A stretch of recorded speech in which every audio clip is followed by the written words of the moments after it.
C'est l'occasion pour moi de dire grand merci à tous ceux qui m'ont formaté jusqu'à aujourd'hui.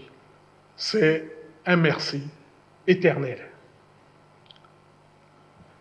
Alors pour faire ce topo, j'ai choisi de vous faire le plan suivant. Je vais d'abord parler de notions sur le soin après avortement. Je parlerai de défis épidémiologiques de l'avortement. Là-dedans, on verra quelques définitions, on va aller plus rapidement. Et l'historique des soins après avortement. Je vais vous parler de défis cliniques thérapeutiques dans nos pays au sud du Sahara, qui ont très peu de ressources. Je parlerai aussi de défis de la loi sur les avortements. Vous savez que c'est excessivement important si on veut agir là-dessus pour réduire la mortalité maternelle, et je ferai une petite conclusion.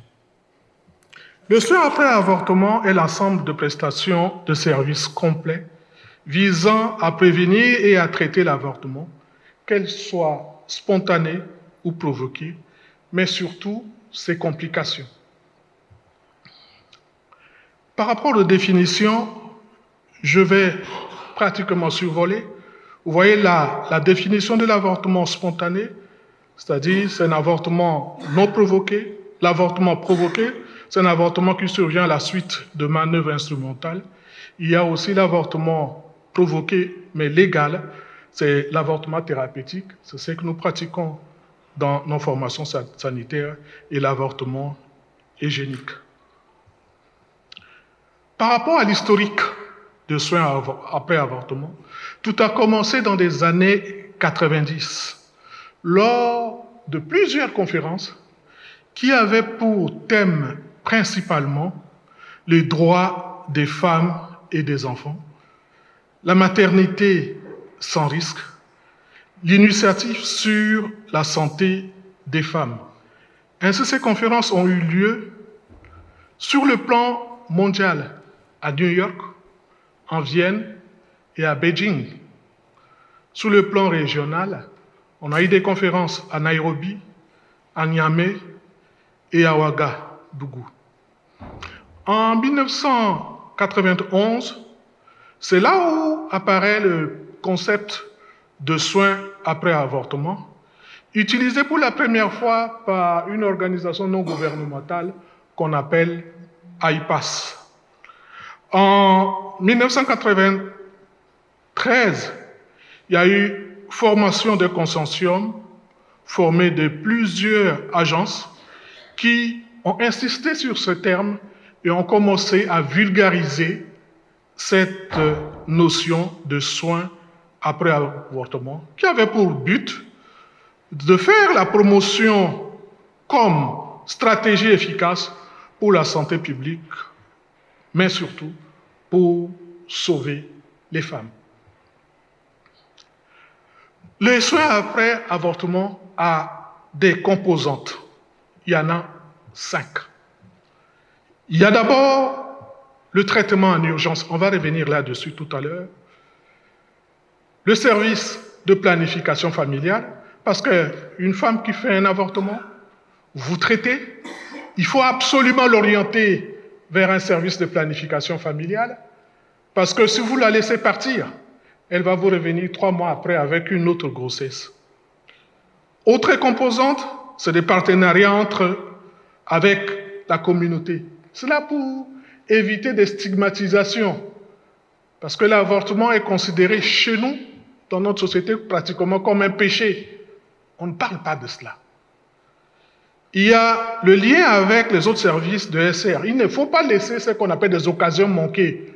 La femme qui a fait un avortement, il faut en profiter pour faire, par exemple, le dépistage de cancer de sein, le dépistage de VIH, en tout cas l'insérer dans le système de santé. Comme ça, elle va toujours venir et appuyée par la planification familiale, elle ne va plus revenir pour l'avortement. Et enfin, comme composante, le counseling, c'est-à-dire le conseil.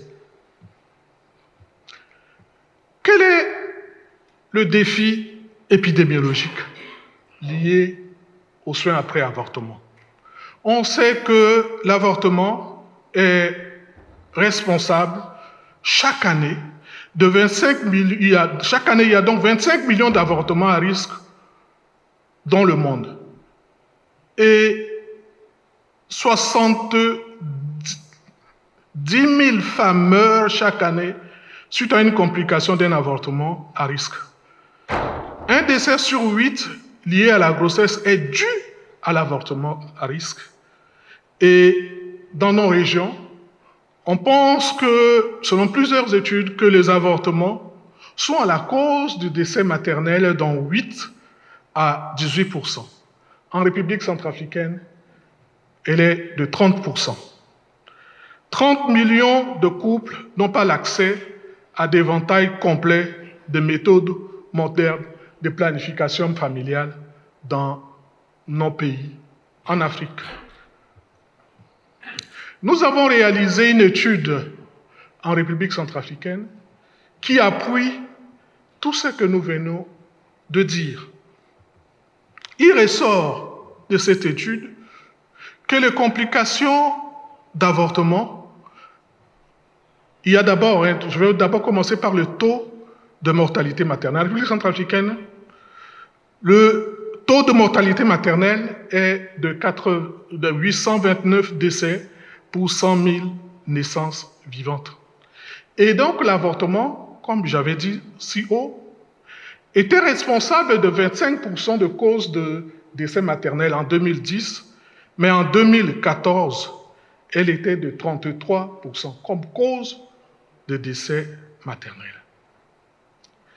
Les avortements représentent 13% d'admissions dans les services de gynécologie obstétrique et 34% ont déclaré avoir provoqué eux-mêmes l'avortement. Il faut savoir que la République centrafricaine est dans un contexte de conflit, c'est qui fait qu'on ne peut pas avoir sur l'étendue du territoire de données factuelles parce qu'il y a des zones où on ne peut pas accéder. Et les ressources pour la lutte contre les avortements sont très limitées.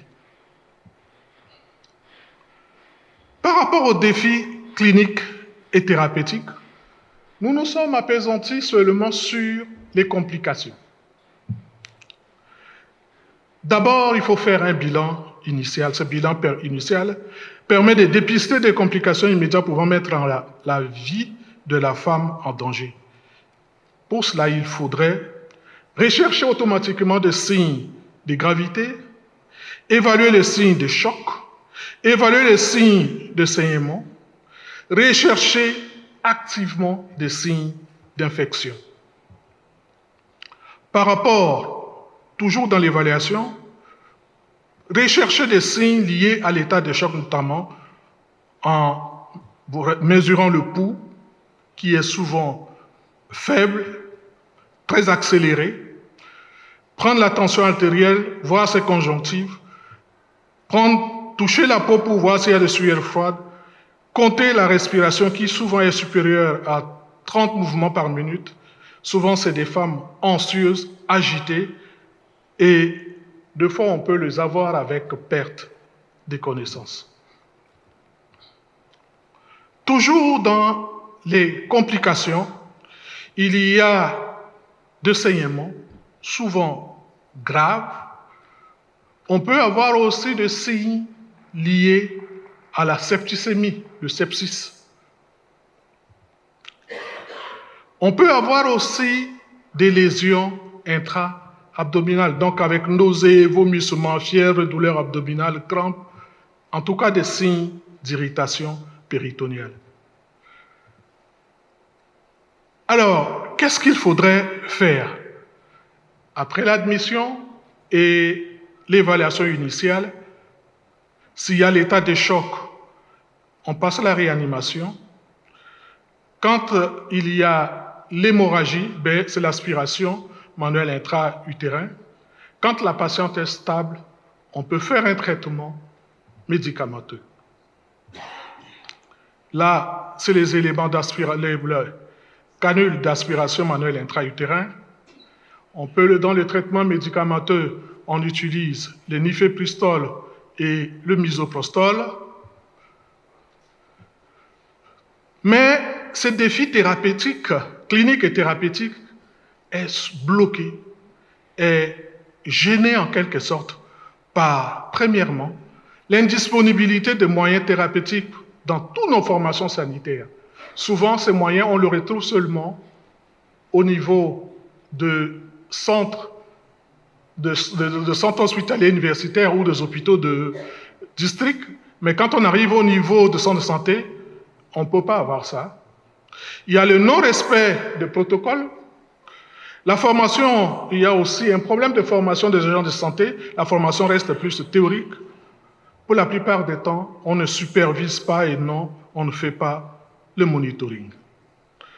La loi par rapport à l'avortement reste très restrictive dans notre pays. Cela sera l'objet de notre prochain chapitre, qui est le défi sur le plan de la loi. Nous avons réalisé une étude en République centrafricaine qui a montré que 50% de femmes ont mis 2 jours pour accéder à une formation sanitaire. Et quand on leur pose la question, elles disent qu'elles ne sont pas venues parce qu'elles ont fait un avortement clandestin. Vous savez que l'avortement est puni par la loi dans nos régions. Et comme elles font clandestinement, c'est cash. Et quand elles reviennent dans nos formations sanitaires, c'est déjà au stade où il y a des complications. L'Organisation mondiale de la santé a essayé d'évaluer l'impact de loi sur la restriction de l'avortement et l'incidence de l'avortement. Vous allez voir que dans nos pays où l'avortement n'est pas dépénalisé, les taux ne font qu'augmenter par rapport aux pays où il y a une législation autorisant l'avortement. Alors que nos pays ont souscrit au protocole de Maputo. Ce protocole qui dit ceci, je vais aller très vite en vous parlant seulement de l'article 14 et surtout le 14.2. Ce protocole, communément appelé protocole de Maputo, est un instrument qui garantit de façon spécifique le droit à la santé et au contrôle des fonctions reproductives de la femme. Il résulte clairement de l'article 4.2 de ces instruments que les États parties s'engagent à prendre des mesures appropriées pour autoriser l'avortement médicalisé en cas d'agression sexuelle d'une manière générale et de viol en particulier, et en cas d'inceste, et lorsque la grossesse met en danger la santé mentale, physique de la mère ou la vie de la mère ou du fœtus. Malheureusement, ce protocole étant ratifié par plusieurs pays n'est pas appliqué. On est resté avec la loi restrictive dans la majorité de nos pays, sauf le Bénin qui vient d'améliorer sa loi. En conclusion, nous disons que l'avortement est un véritable problème de santé publique et qu'il est responsable d'environ un quart de décès maternels dans le pays au sud du Sahara. Il est donc important, dès maintenant, d'ouvrir un débat sur l'avortement sécurisé dans nos pays. Parce qu'on a déjà ratifié des accords.